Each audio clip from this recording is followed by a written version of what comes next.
Hola a todos, mi nombre es Santiago Domènech de Frutos, soy médico de emergencias y ecoadicto. Algún día os explicaré de qué va eso. Bien, esta charla llevo ya varios días, mejor dicho semanas, intentando terminarla, pero el trabajo intenso y el agotamiento físico me lo ha impedido. Y el objetivo fundamental, o digamos la situación que me hace, que me ha motivado a grabar esta charla, es pues nuestra actual situación mundial con una pandemia impresionante que nos está esquilmando eh, a la raza humana. Así que, bueno, espero que con esta pequeña contribución podamos lograr avanzar en esto. En-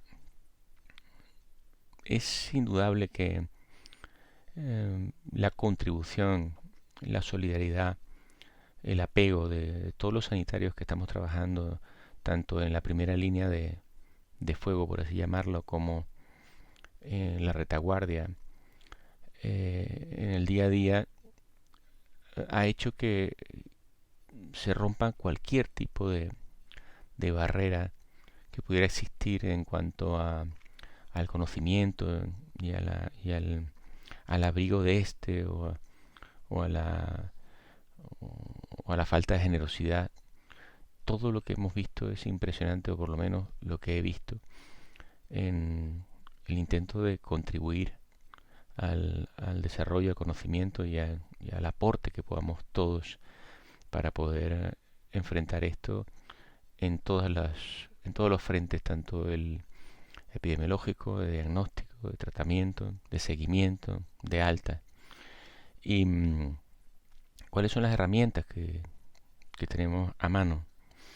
Bueno, inicialmente las herramientas más comunes pues, son el fonendoscopio, el ordenador, o sea, la computadora, para obtener información siempre con criterio, pertinente, íntegra, fidedigna, oportuna, esa información que tenemos que saber dónde buscar para recibirla, para valorarla y en consecuencia utilizarla. Pruebas complementarias, bueno, desde luego son fundamentales, hoy en día más. Una analítica de sangre, como hemograma, una bioquímica, una coagulación y algunos eh, factores que se consideran hoy en día como determinantes de mal pronóstico, como el dímero D, la ferritina, etcétera, el LDH, ¿no? Hay varios, ¿no?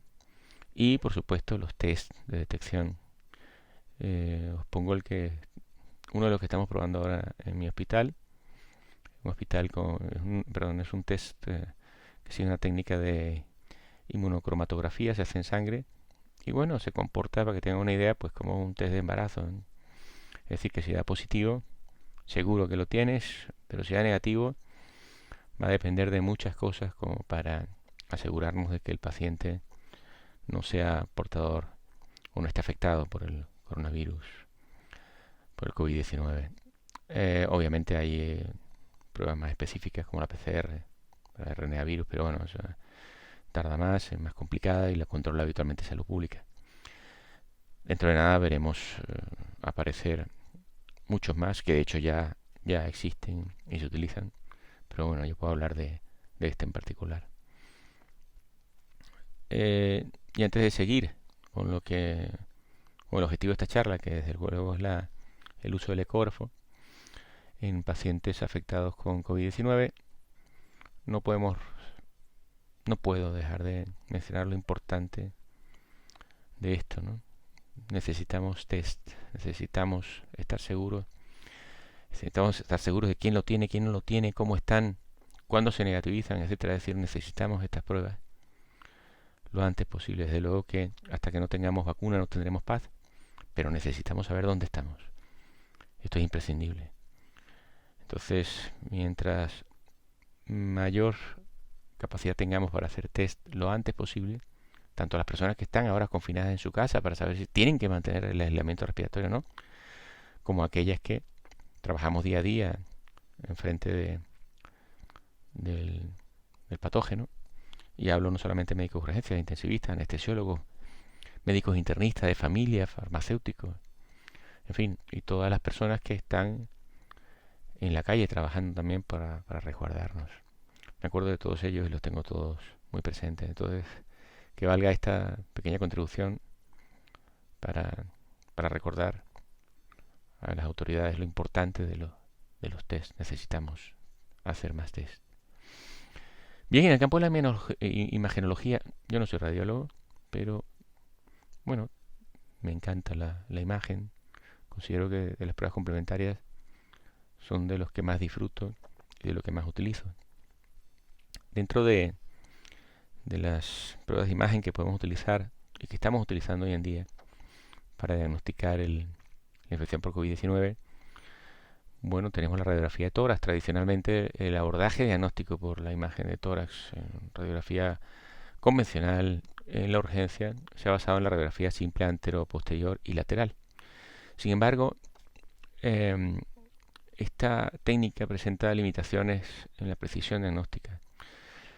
Y en el caso que nos ocupa, como el COVID-19 en particular, se ha optado incluso por la radiografía de tórax portátil, en aras de evitar paseos intrahospitalarios ante una entidad con un gran riesgo de contaminación.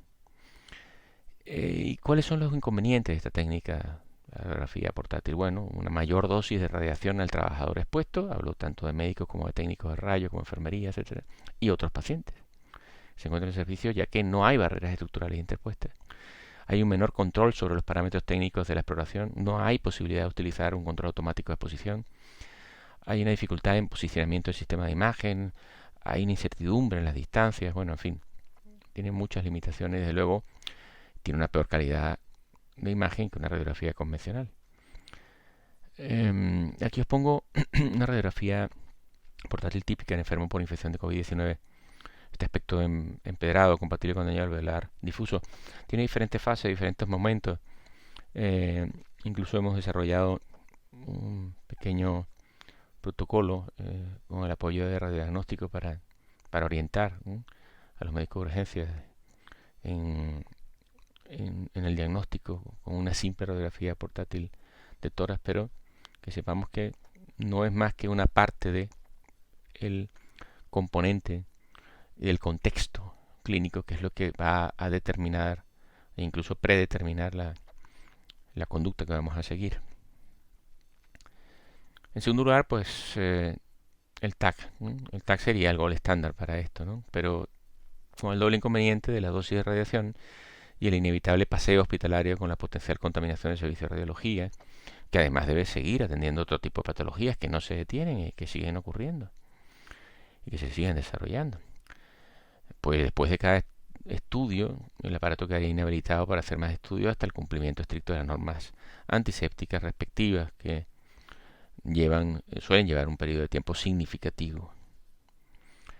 Y bueno, y por último tenemos el ecógrafo. El ecógrafo en este contexto, gracias a su portabilidad, se convierte en una técnica alternativa que tiene tres ventajas, diría yo, entre muchas, ¿no?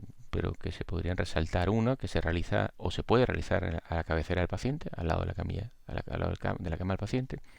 La segunda, que es fácilmente reproducible. La tercera, que no administra radiaciones ionizantes ni al paciente ni a nosotros. Las desventajas de esta metodología, que también la tiene, por supuesto, pues que necesita un entrenamiento previo, pero que sin embargo tiene una curva de aprendizaje muy buena y los que nos dedicamos a la docencia lo sabemos. Por eso estoy preparando esta charla o dando esta charla, ¿no? Hablar de ecografía pleuropulmonar sin mencionar al doctor Daniel Lichtenstein, pues es como hablar sobre cualquier conocimiento de cualquier materia sin hablar de su creador, ¿no? Y no podemos decir que el doctor Lichtenstein sea el creador de la ecografía pleuropulmonar, pero desde luego es la piedra angular del uso del ecógrafo en el paciente crítico y particularmente uno de los que se concentró en describir, ¿no?, la ecografía de algo que hasta hace muy poco aparecía en los libros como inútil, ¿no? El uso de la ecografía en el pulmón.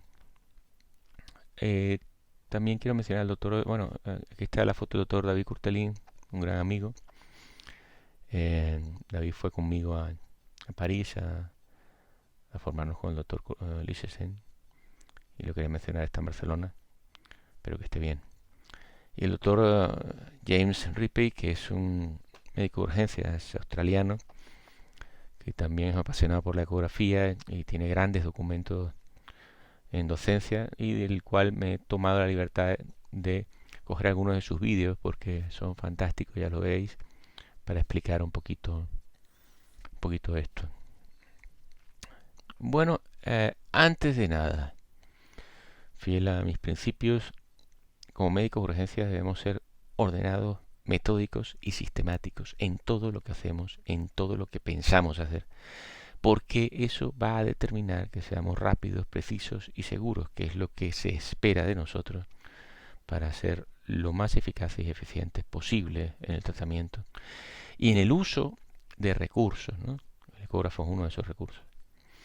En cuanto a la técnica de exploración, veréis que durante la charla iré un poquito adelante, un poquito atrás, porque he intentado hacer una charla que no sea exclusiva para gente que no sepa nada de ecografía, pero tampoco sea exclusiva para expertos. He intentado hacer una charla que tenga un poquito de todo para ir encontrándonos cada vez más cómodos en la medida que vamos avanzando. Bueno, la técnica de exploración de la caja torácica en la cara anterior tiene dos posicionamientos, y vamos a hablar de dos sondas en particular, aunque comentaremos que existen más para hacer este estudio, ¿no? En longitudinal vamos a estudiar la línea pleural e identificar dos artefactos importantes, que son las líneas A y las líneas B. Y en transversal lo vamos a usar, y aquí nos vamos a salir un poquito de la regla convencional o del estudio clásico de la caja torácica, porque vamos a colocar la sonda en transversal solo para visualizar la mayor cantidad de parénquima posible. Y esto es importante e interesante por la distribución de lesiones que hace el COVID-19. Entonces, profundizando un poquito más en la caja torácica, lo que haríamos sería un desplazamiento con la sonda en longitudinal por la cara anterior de ambos hemitórax, y luego un desplazamiento también, pero colocando la sonda de forma transversal en la caja anterior del tórax. Esta charla va a estar seguida por unos vídeos que estamos preparando directamente en el servicio, para que veáis en casos reales cómo hacerlo para aumentar la seguridad a la hora de explorar nuestra, y por supuesto las complicaciones que podemos tener haciendo esto con el equipo de protección individual, etcétera. Lo haremos en un vídeo, dentro de nada lo tendré listo. La exploración axilar es la exploración de la cara lateral de los hemitórax, y lo que persigue es hacer una revisión en transversal de estos espacios intercostales. También lo podemos hacer en vertical, pero transversal quizá para ver un poquito más la profundidad. La sonda convex nos permite entrar más profundo, mayor profundidad, ahora hablaremos sobre eso, y ver cuánta cantidad de parénquima está comprometido. Y la exploración posterior, pues siguiendo la misma norma que la anterior, en longitudinal y luego en transversal, recordando que tenemos ahí las escápulas que nos pueden generar artefactos de reflexión importantes y que no nos va a permitir ver el pulmón. Por lo tanto, vamos a hacer ese pequeño giro que hemos visto en la imagen, para revisar la máxima cantidad de tejido pleuropulmonar posible, aunque recordemos que, o vamos a verlo ahora, lo que no veamos por detrás lo vamos a ver por delante. Esta es la gran maravilla de la ecografía, además en dinámico. ¿Qué sondas se pueden utilizar? Bueno, como veis, pues hay varias aquí. Os dejo esta pequeña diapo, el que quiera hacer una pausa y leerlo con calma que lo haga, pero excede en mucho el objetivo de esta charla, pero es interesante saber, porque dependiendo de qué tipo de equipo tengáis y qué sondas tengáis, pues podéis podéis utilizarla, ¿no? Al seleccionar el transductor, puse traductor, está mal escrito, lo siento, transductor o sonda, tenemos las más frecuentes, que son la lineal, la convex y la sectorial, también llamada sonda de ecocardia, ¿no? Que produce un haz ultrasónico que difiere, y eso le va a dar ventajas y desventajas a la hora de estudiar el tejido pleuropulmonar. En el caso de las sondas lineales, son sondas de alta frecuencia, que nos van a permitir poca penetrancia, ya lo veremos un poquito más adelante, pero una gran resolución, sobre todo en la pared torácica y en la línea pleural. Es muy interesante esta sonda. Luego tenemos la Convex, que es la de la derecha, que vemos aquí. No sé si se ve el puntero, creo que yo lo puedo ver, pero vosotros no. El puntero del mouse. Pues esta sonda de Convex a la derecha, pues es una sonda de baja frecuencia, como veis, de 3 a 5 MHz es su frecuencia de trabajo habitualmente. Son sondas que nos permiten alta penetración, nos permite ver mucha cantidad de tejido, pero bueno, también vamos a tener ahí los artefactos reflectantes de la caja torácica, que son las costillas, ¿no? Pero es muy interesante y muy importante poder disponer de ella. Y por último la del medio, que es la sonda sectorial, Phased Array, que llaman los anglosajones, que es una sonda magnífica también para hacer ecografía pleuropulmonar, porque fíjense bien que el haz arranca en una zona muy pequeña y abre en la medida que penetra en el tórax, dando una amplitud muy interesante, salvando las costillas en este caso. Por lo tanto, es una zona también interesante para hacer esta exploración. Lo que vamos a aprender. Pasa que al tener un footprint, es decir, un cabezal muy pequeñito, pues es probable que necesitemos aplicar más gel y su movilidad es un poquito más tórpida en ese sentido. Pero bueno, es una gran opción. Con cualquiera de estas tres podemos hacer una exploración pleuropulmonar. Si tenemos las tres, magnífico. Pero con cualquiera podríamos hacerla. La regla de la frecuencia. La regla de la frecuencia es muy importante y tenemos que recordar. La mayor frecuencia, menor penetración, mayor resolución. Por lo tanto, una sonda como la de la izquierda lineal, que tiene alta frecuencia, por encima de los 7 MHz habitualmente, puede llegar a muchísimo, ¿no? De 7 a 10 es lo estándar, pero hay sondas que hoy en día pueden dar hasta 25 MHz, incluso mucho más. Hay algunas que están comercializadas, otras que no. Pero bueno, el estándar del mercado, lo que podemos tener en cualquier hospital, sondas lineales dan entre 7 y 10 MHz aproximadamente, sí. Y son por lo tanto, alta frecuencia. Por lo tanto, esto nos va a evitar o nos va a impedir penetrar en el tejido pulmonar, pero nos va a dar una alta resolución. Por lo tanto, es una gran sonda para estudiar la pared torácica en la línea pleural. Y luego tenemos la de baja frecuencia, es decir, tanto la sectorial, la del medio, como la de la derecha, la convex, que son sondas que trabajan entre los 2 y los 5 MHz, por lo tanto, de baja frecuencia. Tienen una mayor penetración, nos permite penetrar mucho más allá, pero a costa de una pérdida de resolución, que a medida que sea más profunda, pues será mayor. Pero es muy importante saber que con cualquiera de estas tres podemos hacer una buena exploración y sin tener ninguna preferencia por ninguna. Lo ideal, hombre, obviamente, al menos tener dos. ¿Y qué hacemos cuando insonamos al paciente, cuando exploramos ecográficamente al paciente? Cortes. Sí, cortes como tal. Y vamos a incidir en esto porque es muy importante saber qué estamos mirando para no equivocarnos y no confundirnos. Cuando hablamos de cortes, indudablemente el que se lleva la palma aquí es el TAC, ¿no? Porque el TAC, ¿qué hace un sistema de rayos de TAC, una tomografía axial computarizada? Bueno, es un sistema que permite hacer pasar los rayos por colimadores y así obtener cortes de la parte del cuerpo que nos interesa, en este caso el tórax. ¿Cuál es el corte clásico de los TAC, digamos, primarios o incluso muchos de los TAC que utilizamos? Pues cortes colimados a 5 milímetros. Y hoy tenemos también los TAC de alta resolución, que puede hacer cortes de 1 y 2 milímetros con reconstrucción digital a 3D, etc. ¿Y qué hacemos nosotros entonces con el ecógrafo? Lo mismo, hacemos cortes. Por eso veréis en los libros de ecografía anglosajones que hacen referencia a la palabra scan, to scan. Voy a escanear, porque realmente estás haciendo cortes. Cortes que en el caso de la sonda lineal son tan finos como 1 milímetro. Por eso pongo ahí la tarjeta de crédito. Coged una tarjeta de crédito y mirad por el borde y veréis el corte que estáis haciendo. Estáis haciendo un corte de 1 milímetro sobre la pared torácica, sobre la región pleural y sobre el tejido pulmonar. 1 milímetro solamente estáis viendo con eso. No olvidemos esto. Sin embargo, con la sonda convex vemos hasta 3 milímetros de grosor, por el tipo de haz que usa, o sea, 3 tarjetas de crédito. Eso es lo que estamos haciendo. Estamos escaneando con nuestra mano. Estamos haciendo cortes muy precisos, en el caso de la lineal, de 1 milímetro, en el caso de la convex, de unos 3 milímetros aproximadamente. Bien, ¿y qué persiguen estos cortes? Bueno, lo mismo que en el TAC. Cortar. Pero la gran diferencia de esos cortes ultrasónicos es que en el TAC no podemos ver esto, el movimiento. Aquí sí. Esta es la maravilla de la ecografía. Es decir, estamos haciendo cortes, ya sean longitudinales o transversales, de 1 o de 3 milímetros, pero con el paciente respirando y su corazón funcionando. Por lo tanto, podemos ver en pleno desarrollo los acontecimientos, cosa que en el TAC no.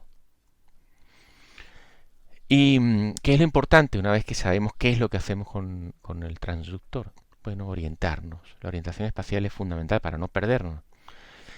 Es muy difícil explicar todo esto en una charla corta, pero creo y considero que hay que hacerlo para que a la hora de tener el ecógrafo delante no perdernos, ¿no?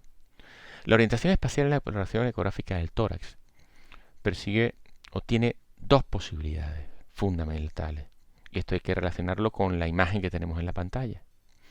Al colocar la sonda de forma longitudinal sobre el tórax, veréis que en todas las sondas, en todos los transductores, existe una marca, que puede ser una bolita, que puede ser una lucecita, que puede ser incluso en el mango del transductor, en forma de relieve.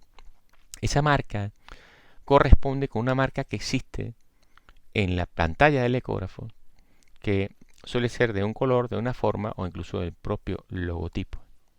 Entonces, cuando hacemos un corte longitudinal, hay que colocar la sonda cuando estamos comenzando, e incluso cuando tenemos mucho tiempo, dependiendo de la situación en la que nos encontremos, de forma estándar, con la marca hacia craneal, hacia la cabeza del paciente, cuando hagamos cortes longitudinales. Eso nos va a permitir saber, cuando estamos frente a la pantalla, que el lado izquierdo de la pantalla es la parte craneal, es decir, hasta la cabeza del paciente, y el lado derecho de la pantalla es la parte que apunta hacia los pies del paciente. Así nos va a permitir orientarnos en corte longitudinal y vamos a saber qué es arriba y qué es abajo. Lo que nunca vamos a saber en corte longitudinal es qué es derecha y qué es izquierda, a menos que desplacemos la mano con el transductor, por supuesto, a la derecha o a la izquierda.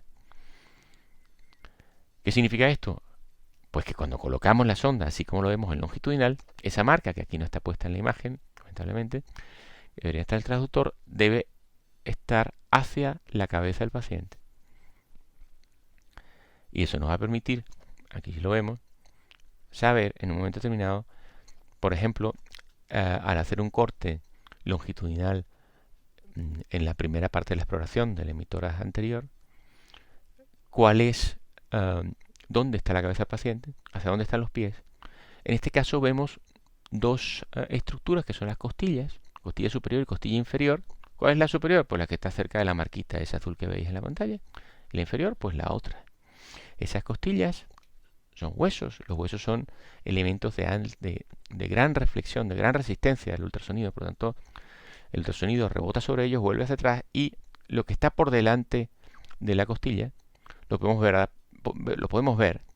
O sea, lo que es la piel, el tejido subcutáneo, lo que está entre las costillas también, que es el tejido correspondiente a la musculatura intercostal. Podemos ver la línea pleural, que es esa línea blanca que no vamos a cansar de verla durante la charla. Esa línea pleural, lo tenemos indicado en el esquema.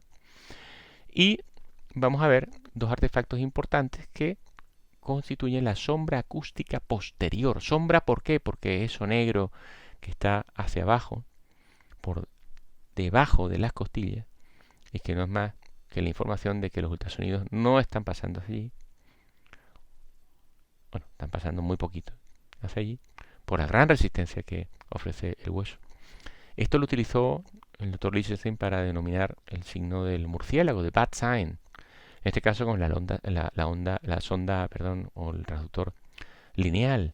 Como vemos, el transductor lineal llena la pantalla de forma cuadrangular. Ya sabemos, nada más viendo esto, sabemos qué transductor está montado en la pantalla. Sin ni siquiera haberlo puesto directamente en la caja torácica.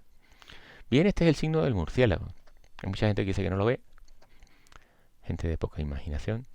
Con eso no vayáis nunca al cine, y mucho menos a un museo. Salvando este detalle, este es el signo del murciélago. En el caso de la sonda lineal, en el caso de la sonda convex, como veis, fíjense ustedes que es muy fácil. Esta es la resolución tan bonita que tiene la sonda lineal. Esto es una profundidad muy bajita. Estamos aquí a muy poquitos centímetros viendo. Sin embargo, vemos todo fantásticamente bien, solo que con poca penetración, perdón. En el caso de la sonda convex, fíjense que si vemos las cosas con menor resolución, vemos el signo de murciélago igual, ¿no?, de bad sign, y vemos esa línea pleural en el medio, blanquita. Vemos la piel, el tejido cerebro subcutáneo, los músculos y luego parte parénquima. Bien, en este momento quizás comenzando la charla es un ejercicio de fe. Ejercicio de fe porque hasta que no explique un poquito más adelante de qué va cada una de estas cosas, va a ser más complicado. Si no lo vemos, no lo vamos a entender. Bien, y en cuanto a la orientación transversal, es simplemente colocar la sonda con la marca hacia la derecha del paciente, independientemente de donde nos pongamos, pero siempre hacia la derecha del paciente, de tal manera que cuando veamos la pantalla, todo lo que corresponda a la marca estará a la derecha del paciente y al otro lado estará lo que se va en el otro lado, corresponderá a la izquierda del paciente. Por lo tanto, en un corto transversal siempre vamos a saber qué es derecho, qué es izquierdo, pero nunca vamos a saber qué es arriba y qué es abajo, a menos que desplacemos la sonda. Esto sería una imagen típica de un corte transversal. Como veis aquí ya hemos perdido prácticamente, bueno, hay un trocito ahí, pero no vemos la costilla, pues estamos poniendo la sonda en el espacio intercostal y vamos recorriendo todo el espacio intercostal para ver la mayor cantidad de superficie, tanto pleuro como pulmonar, posible. Y vamos a hacer un pequeño ejercicio sobre la anatomía pleural. Recordemos que la pleura tiene dos láminas, una parietal que está pegada a la caja torácica y otra visceral que está pegada al pulmón.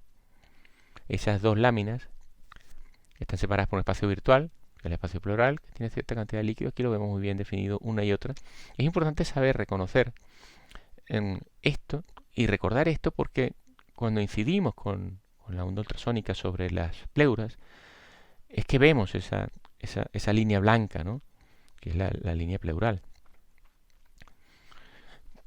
Y tomando en cuenta que hacemos cortes de 1 milímetro o de 3 milímetros, dependiendo de la sonda que utilicemos, este esquema, que es del doctor Ripey, que es magnífico, nos explica de forma macro y microscópica qué estamos viendo cuando hacemos un corte, ¿no? En primer lugar, podemos ver en la imagen, si queréis podéis hacer una pausa y después verlo con calma, la piel, luego el tejido celular subcutáneo, luego la capa muscular, que dependiendo de la resolución incluso de la sonda nos permite distinguir estructuras musculares.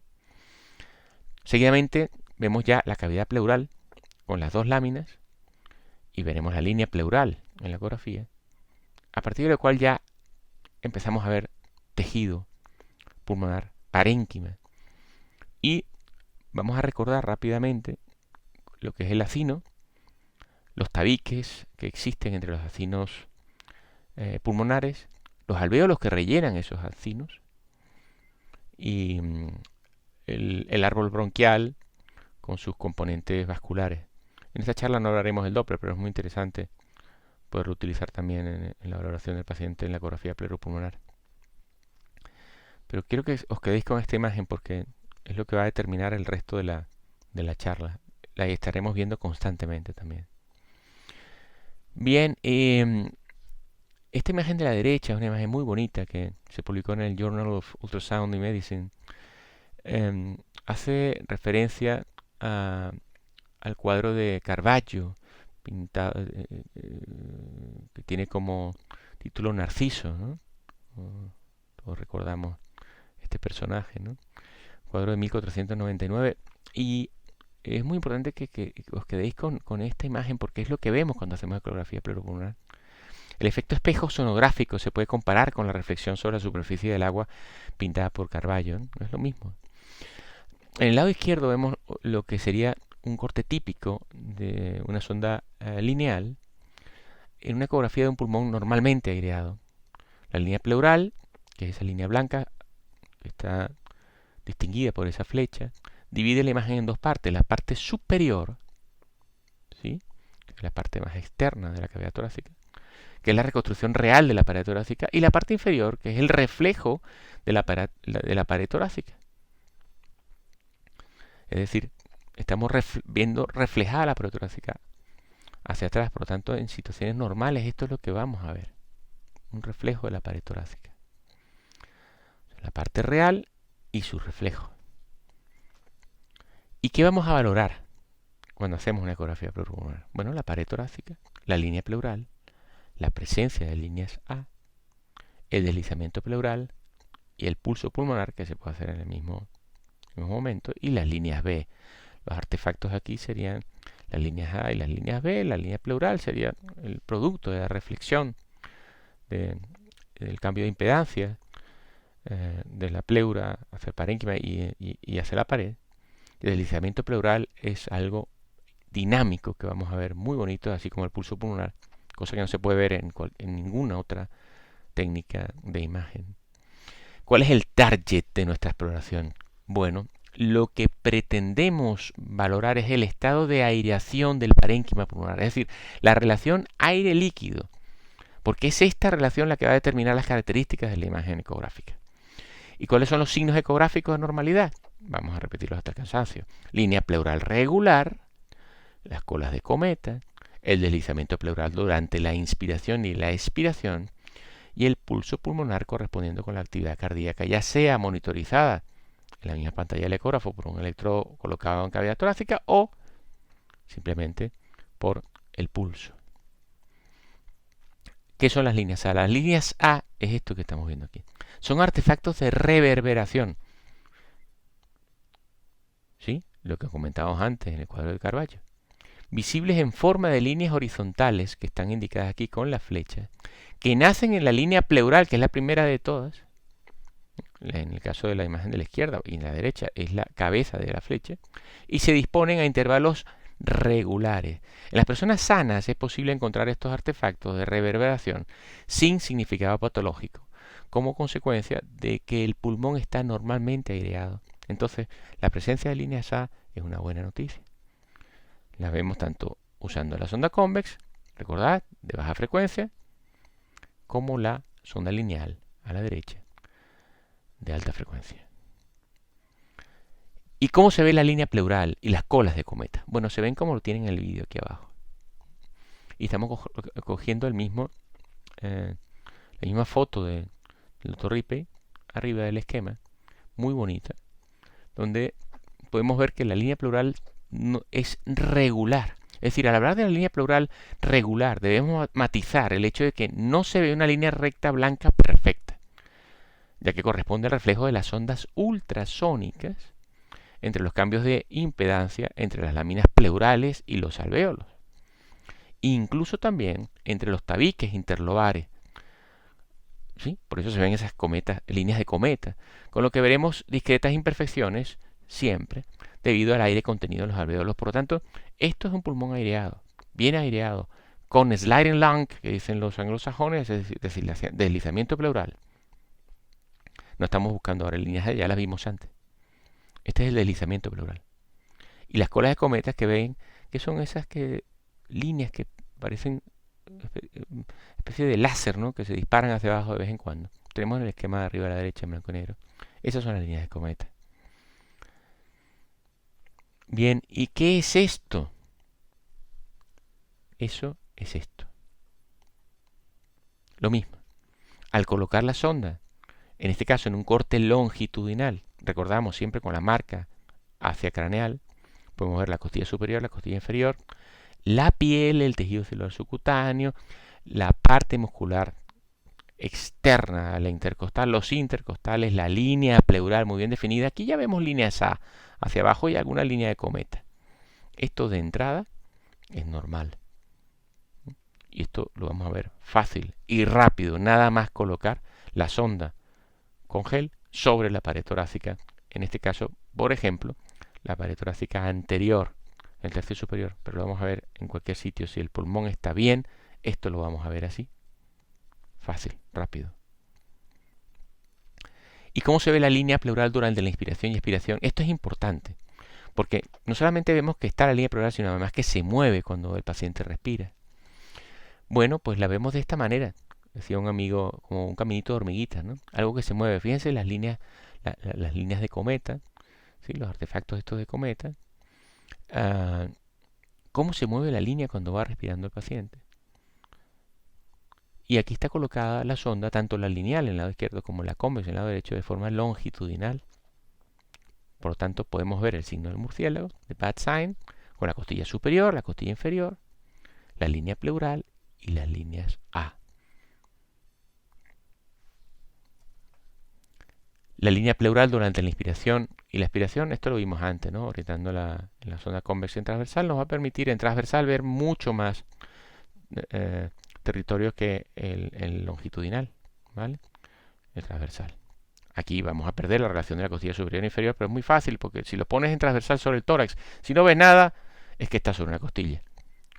En el momento que veas cosas, es que estás en el espacio intercostal. Y esto es lo que es interesante, lo que tienes que ver. ¿Qué es lo que vamos a ver? Presencia de línea pleural, presencia de líneas A, deslizamiento pleural.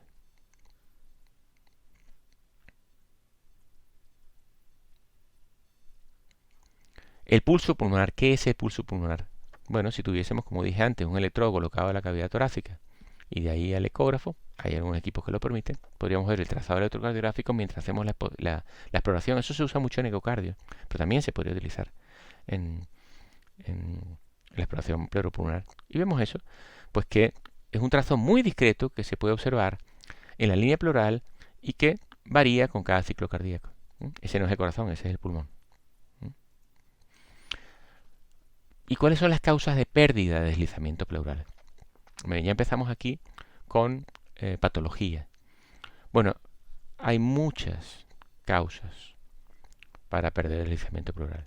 Muchas. Después ya nos concentraremos en el COVID-19, pero de entrada os quería comentar, y también lo voy a repetir mucho, la ecografía pleuropulmonar, la ecografía en general, es un estudio de imagen con alta sensibilidad, pero con discreta especificidad. En algunos casos muy buena, pero en algunos otros no.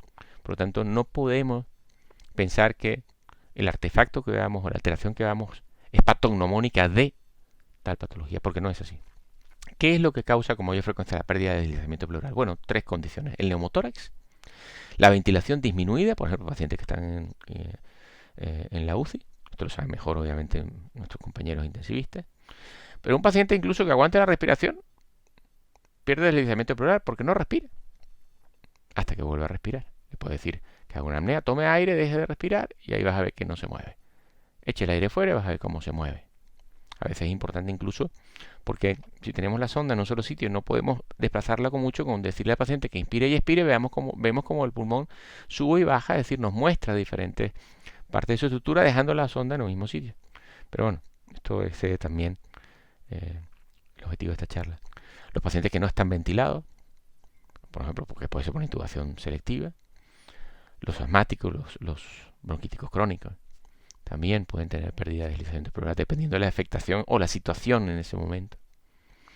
Y el pulmón que llamamos, o que se consigue, que se denomina en la literatura pulmón pegajoso, será una traducción del inglés, ¿no? La pleurodesis, las condiciones inflamatorias, estas condiciones que pierden la capacidad de elasticidad y las características propias de la pleura, ¿no?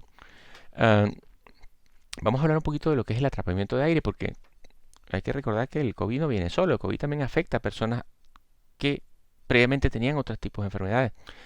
El atrapamiento de aire, ¿cuál es la patología más típica del atrapamiento de aire? Pues el enfisema, ¿verdad? El enfisema, si vemos aquí en esta imagen del doctor Ripe, magnífica. El lado izquierdo, vemos lo que es la constitución normal del acino, ¿no? Con sus múltiples alvéolos. Fíjense en lo que pasa en el lado derecho.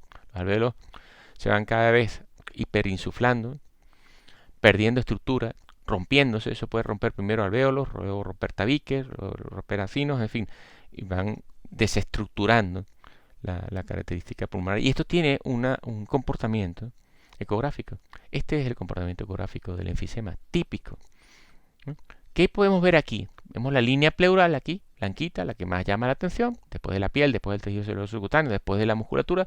Vemos, esto es una zona lineal, vemos la línea pleural, vemos el intento de deslizamiento, pero que no se produce, igual que lo veíamos antes. Pequeñísimas colas de cometa que existen, pero se ven. Y esto es lo que se denomina ecografía en pulmón seco. ¿Con qué corresponde esto? Bueno, corresponde con esto. Fíjense ustedes esta imagen, el TAC y la imagen de la ecografía. Como vemos en el lado izquierdo, un signo que no vamos a comentar porque excede digamos, la finalidad de esta charla, que sería el punto pulmón. Vemos como la zona que no se mueve es la que corresponde a la bula en este caso. Y la zona que se mueve es la del pulmón, entre comillas, sano, ¿no? Que todavía está funcionando. Cuando el paciente respira, inspira y expira, pues el pulmón, vemos cómo estos artefactos aparecen de normalidad en el pulmón sano cuando sube o baja dependiendo del comportamiento, dependiendo de dónde estamos colocando la sonda y lo que estamos viendo. En el lado derecho vemos la línea pleural aquí muy bien definida. Esto es un pulmón seco típico, en una bula. Una línea pleural que esta sí que es recta prácticamente, recta completamente, con mínimo movimiento, un movimiento más de transmisión de otros tejidos que del pulmonar. Lo que se está moviendo ahí es la caja torácica. Bien, comentada la línea SA, comentada el deslizamiento pleural, o la línea pleural, con la línea pleural, perdón, vamos a hablar de las líneas B. ¿Qué son las líneas B? Bueno, las líneas B en ecografía emulan la estela de un cohete, se llaman long rockets en los anglosajones, los encontraréis en los libros en inglés así. Y son artefactos brillantes que se originan en la misma línea pleural y se extienden a la parte más profunda del tejido pulmonar. Las líneas B, aquí lo vemos, vamos a utilizar otra vez el cuadro de Carballo, de la misma revista que saqué la imagen anterior. Aquí vemos en el lado izquierdo de la imagen ecográfica, vemos múltiples artefactos ecogénicos. Ecogénicos, llamamos ecogénicos a lo blanco en ecografía. Todo lo que vemos blanco en ecografía, en la pantalla, es ecogénico o hiperecogénico, dependiendo de qué. La línea pleural sería hiperecogénica, estas líneas serían B, serían ecogénicas. Lo negro es anecoico y lo gris hipoecoico o hipoecogénico. Entonces, ¿qué vemos en el lado izquierdo? Múltiples artefactos ecogénicos verticales, señalizados con asterisco, que evitan el efecto espejo normal, ¿no?, que vemos en un pulmón normal.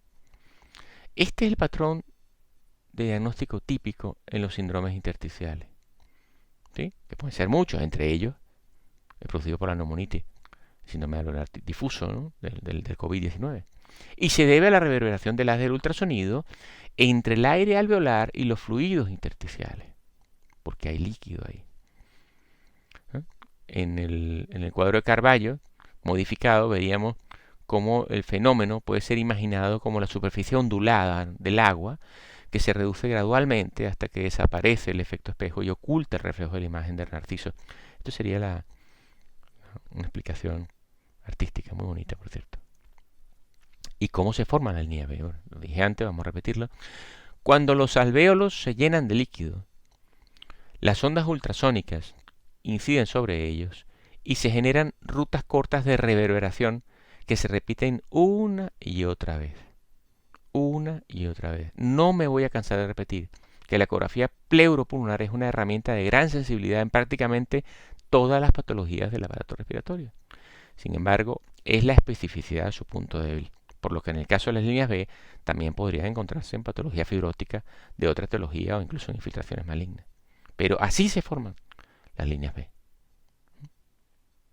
Así se forman. Bueno, esto es un cuadro que si quieren lo ven después, con calma. También excede un poquito esto, pero que habla sobre la sensibilidad y especificidad. Parecería que todo es muy parecido, pero no es así. Y la idea de esto es que debemos entender que a pesar de que la sensibilidad y especificidad en ciertas cosas se pueden compartir, verlos no significa que estamos viendo esto en particular. Sin el contexto clínico estamos perdidos. Es decir, el paciente es lo más importante. Ver al paciente. tocar al paciente, explorar al paciente, ¿vale? Lo que vamos con la ecografía es una información adicional. Lo que se genera en la patología parenquimatosa por acumulación de líquidos de detritos, bueno, esto es una imagen muy bonita que conseguí en un trabajo de investigación de principios biofísicos, que es muy, muy bonita, la verdad. Y habla sobre el comportamiento, ¿no?, de lo que es en un pulmón sano. Fíjense que aquí tenemos el comportamiento biofísico con las líneas A en un pulmón sano y en un pulmón edematoso, cuando hay líquido dentro, cómo se ven estas, lo que llaman Comet artifact, pero en este caso serían las líneas B, porque ya su características no son de línea láser, ¿no?, esa línea continua, bien definida, sino más bien unas líneas en abanico. Ahora lo vamos a ver con calma. ¿Cómo diferenciamos las colas de cometa y las líneas B? Bueno, aquí tenemos también el doctor Ripe, una imagen magnífica para explicarlo. Así se ven las líneas de cometa en el lado izquierdo, líneas rectas láser que parten desde la línea pleural. Las líneas B comienzan siendo una, pero se van abriendo, haciendo el fan, ¿no? El fan hizo la imagen está en abanico, ¿no? Y así son las líneas B. Estas son las líneas B.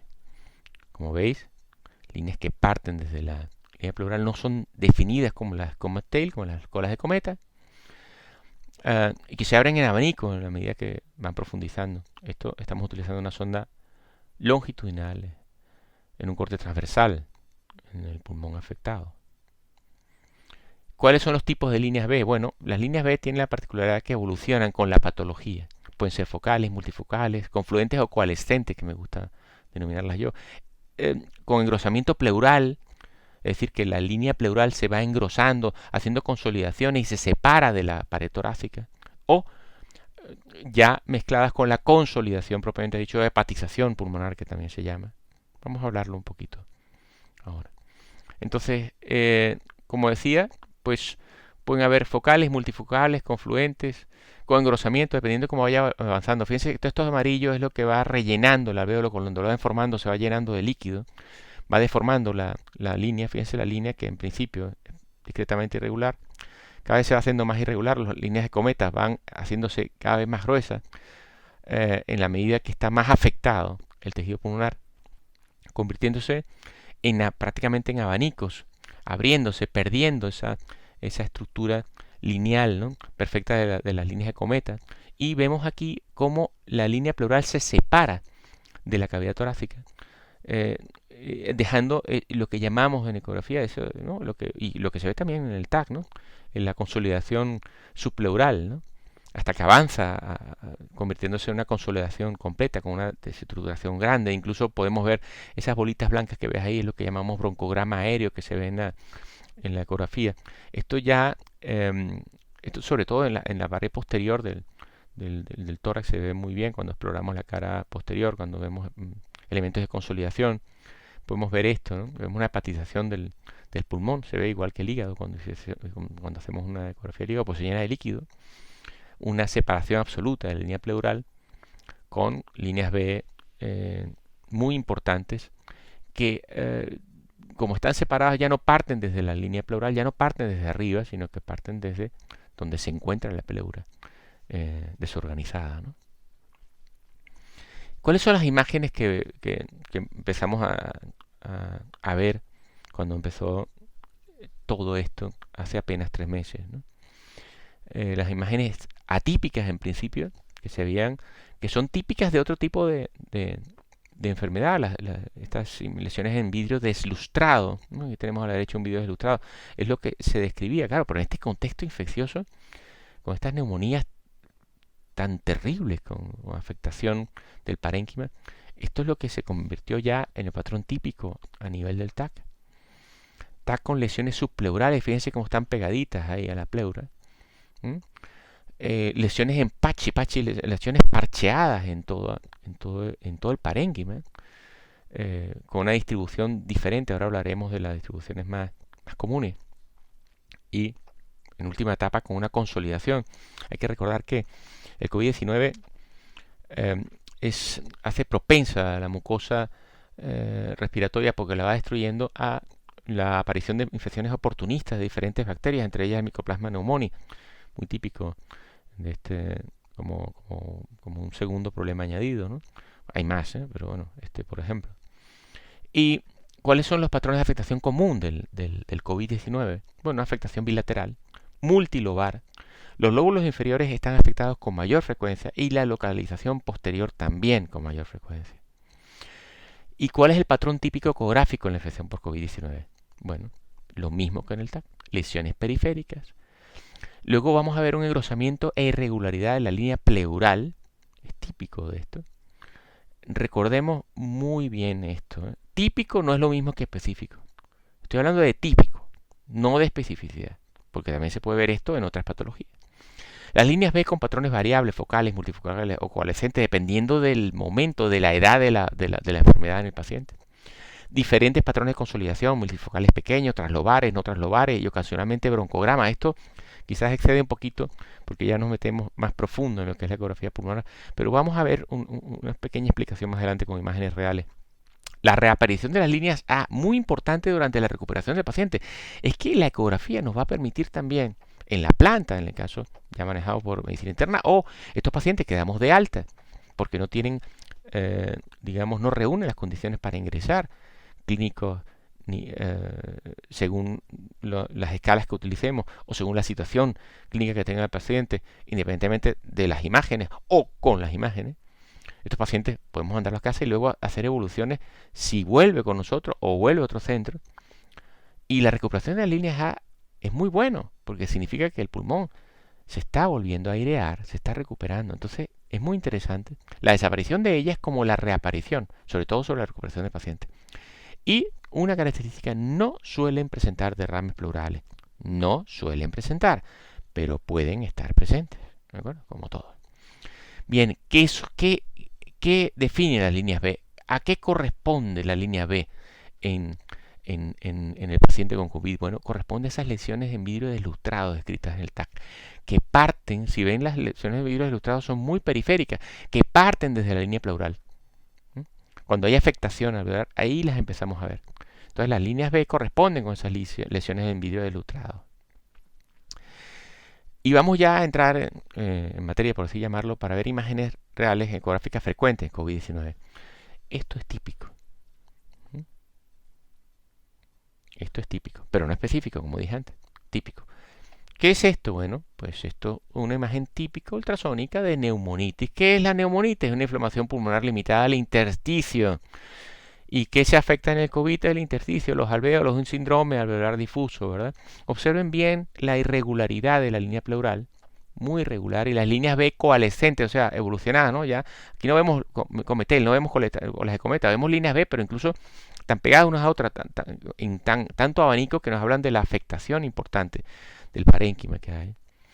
En el corte transversal, aquí lo vemos un poquito más grande, no vemos las costillas que nos entorpecían la visión antes, pero nos permite, por ejemplo, en la línea axilar, en la exploración axilar, cómo vemos cómo se ve la afectación tanto de la línea pleuropulmonar como del pulmón en sí. Esto quizá no es una afectación grave del paciente en principio, y cuidado con esta palabra grave, me refiero a la desestructuración anatómica, ¿no? Vamos a ver más adelante cuando la cosa está peor, ¿no? Pero desde luego si tú pusieses el fonendo ahí, vas a escuchar seguramente crepitante fino, y bueno, y algún que otro sibilante, pocos, pero sobre todo crepitante fino, ¿no? Como si estuvieses arrugando papelito, ¿no? Un papelito estos de cebolla, ¿no? Esto es lo que escucharías con el fonendo, la maravilla de esto que lo puedes ver, ¿no? Y no imaginar. Esto en el corte transversal, ¿cómo se vería? Fíjense en la base pulmonar derecha, ¿no? Esto es en un inicio de afectación. Podemos hacer una afectación incipiente, pero esto es lo que vemos, ¿no? Lo que corresponde, o lo que correspondería con una infección o una afectación intersticial. En el caso del contexto epidemiológico que nos encontramos, pues con toda la clínica, etcétera, pues para un COVID-19. Así es como estamos explorando y qué es lo que estamos viendo con la sonda colocada en la base de la pulmonar derecha, en la cara posterior. Y aquí ya avanzamos un poquito más. Fíjense ustedes, ¿qué es esto? Aquí podemos objetivar, podemos ver claramente la irregularidad de la línea pleural. El deslizamiento pleural está prácticamente ausente. Claro, es que no vemos la línea. ¿Cómo vamos a decir que se mueve? Se mueve porque está el hombre respirando. El paciente está respirando, ¿no? Pero el deslizamiento pleural, ausente. La irregularidad de la línea, fíjense ustedes, esa lesión como ensacabocado, esa imagen hipoecogénica, anfractuosa, con ecos internos, o sea, hay puntitos blancos adentro que son no más que aire, ¿no? De algunos alvéolos que funcionan, ¿no? O sea, que se llenan de aire y no están llenos de líquidos como los que se ven en negro. Todo ello conforma una lesión en parche, similar a la que vemos en el TAC. Esto sería una lesión en parche. Fíjense que la profundidad total de la imagen, aquí en este caso son unos 7 centímetros aproximadamente. Y el hallazgo lo estamos haciendo a escasos 2 centímetros de profundidad. Esta lesión de emparche está ahí, pegadita a la pared torácica. Como la piel, tejido celular subcutáneo, pared torácica, y enseguida está el parénquima. Antes de la lesión, vemos que perfectamente podemos ver la piel, tejido celular subcutáneo, la pared muscular. Pena que no pueda señalarlo con el mouse, pero bueno, esta zona de aquí, más superficial. Esto es una lesión en parche, típica, ¿no?, del COVID-19. Y aquí, pues, el mismo paciente en corte transversal sobre el cuarto espacio intercostal de base anterior izquierda. Aquí ya vemos consolidación subpleural, fíjense que ya más que parche, se ve todo bastante negro, hemos perdido, no se ven líneas A, no se ve línea de deslizamiento pleural. Tampoco se ven, ni siquiera se ven líneas B. Lo que vemos es esa irregularidad, ¿no?, esa imagen anfractuosa. La región más anecoica, la región más negra, es líquido, ¿no? Y todo esto, pues, con una mayor superficie y profundidad que en el otro emitora que vimos antes, que estamos viendo un parche. Aquí lo vemos mucho más afectado. Fíjense que la profundidad aquí, en este caso, con una sonda lineal es de 5 centímetros aproximadamente. Y vemos cómo aquí hay mucha mayor afectación de tejido que la que veíamos en el emitora contralateral, en el parche. El otro era así, ¿lo veis? Este es así. Y en el corte transversal sobre cara posterior de emitores derecho, realizada con una sonda convex, vemos lo mismo. Aquí ya vemos una consolidación subpleural de gran tamaño, o sea, no es un parchecito, es un poco más grande, y lo estamos viendo por detrás. A una profundidad de 8.7 centímetros, o sea que esto está muy al inicio, pero que afecta al resto del parénquima. Y así lo vemos en movimiento. Fíjense ustedes la afectación. Esos puntitos blancos que vemos sobre lo negro son alvéolos que todavía ventilan. Los negros están perdidos donde se estructura. Bien, es una pequeña, ya digo que esto irá acompañado más adelante de un vídeo que todavía no hemos terminado, pero terminarlo esta semana. Pero, ¿cómo informamos los hallazgos? Porque es decir, ya no solamente saber qué vamos a ver, sino cómo ya. Bueno, nosotros hemos propuesto la división de la exploración en estos diferentes segmentos. Os lo voy a dejar para que lo veáis con calma, porque explicarlo todo puede llevar tiempo, pero está muy fácil, el esquema. Para crear, pues, una metodología, bueno, más que crear, seguir una metodología que se está haciendo en otro sitio. Nosotros quizás incorporamos 2 áreas más en la exploración axilar para intentar determinar, sobre todo con vistas a la evolución, cómo va yendo el paciente, ¿no? Y por la parte posterior, pues, ponemos estas áreas de exploración. Y es muy importante, a pesar de que vamos a explorar todo, sí concentrarnos en estas áreas, ¿no? El informe que proponemos es el siguiente. Incluye el resumen clínico, marcadores, efectos, elementos interesantes durante la exploración, y durante el análisis de lo que estamos viendo, pues describir lo que vemos, cómo lo vemos, cuánto lo vemos y qué vemos, con el respectivo comentario. De esta manera podemos evolucionar al paciente con las exploraciones posteriores. Esto no es mío, también es del doctor Rippey. Tiene algunas modificaciones hechas por mí, es verdad, he cambiado. Pero bueno, pienso que os puede ser de ayuda o podría resultaros interesante. Nunca podemos olvidar que el resto de patologías también existen, incluso ahora, y cualquiera de estas patologías pueden crear patrones de reverberaciones cortas que pueden responder con líquido extravascular, alveolar, engrosamiento de septos e interlobulares. Es decir, podemos tener pacientes con edema pulmonar, de etiología cardíaca o no cardíaca, las neumonitis por otras razones, además del COVID, el síndrome de distrés respiratorio por otra causa, la fibrosis pulmonar, la linfangitis, la contusión pulmonar, las propias neumonías pueden darnos patrones que pueden hacernos dudar. Por lo tanto, si dudamos, si no sabemos, hay que preguntar a alguien que sepa más. Es decir, pedir ayuda. ¿Qué significa? ¿Que si vamos a hacer eco no vamos a hacer radiografía? No. ¿Por qué? Es decir, todo es complementario. ¿Pero qué nos permite la ecografía? Rapidez, precisión, seguridad, menor exposición, menor tiempo del paciente en estancia en el servicio de urgencia. Nos permite muchas cosas.